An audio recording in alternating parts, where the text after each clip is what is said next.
আমরা বিধানসভাতে পরিষ্কার বলেছি যে আপনি 9 আগস্ট আরজি করে কর্মরতা চিকিৎসক বলে উল্লেখ করে কন্ডোলেন্স নিয়ে বাড়িতে পাঠান বুদ্ধবাবুর সাথে সাথে। দে রিফিউজড। বুদ্ধবাবুকে আমরা সম্মান করি, তাই আমরা বিধানসভা থেকে সেই মুহূর্তে ওয়াকআউটও করিনি, শাউটিংও করিনি, বসে গেছি। বুদ্ধবাবুর স্মৃতির উদ্দেশ্যে নীরবতা পালন করার পরে ভারতীয় জনতা পার্টির বিধায়করা আলাদা করে আমরা ডাক্তার বন্টির স্মৃতিতে 1 মিনিট নীরবতা পালন করে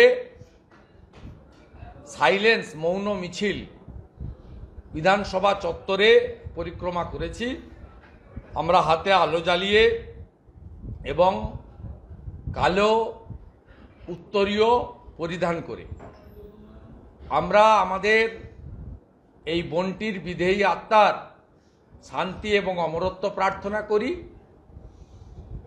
ধর্ষক, খুনি, প্রমাণ লুপাটকারীরা যাতে মৃত্যুদণ্ডে দণ্ডিত হয় তার প্রার্থনা জানাই। আর তার পরিবার যেন এই শোকের আবহাওয়া কাটিয়ে উঠে নিজেদেরকে এই জাস্টিসের পক্ষে যে আইনি লড়াই তাতে সামিল করতে পারে, এই প্রার্থনা ভগবানের কাছে করতে চাই।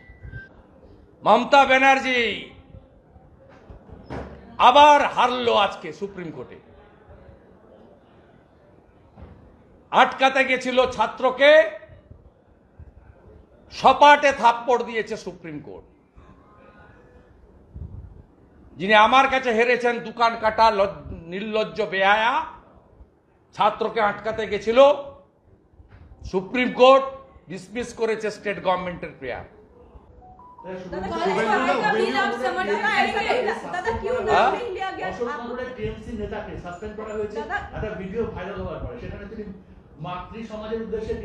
এরকম অনেক সাসপেন্ড হয়ে উঠেও যায়, সব বলে।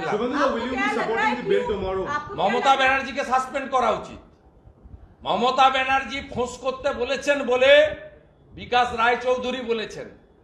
পরেশ পাল কি বলেছে ভাষা? পরেশ পাল বলছে ইলিশ উৎসব দেখেছেন আপনারা কি স্ত্রীর সঙ্গে রাত্রে থাকেন না?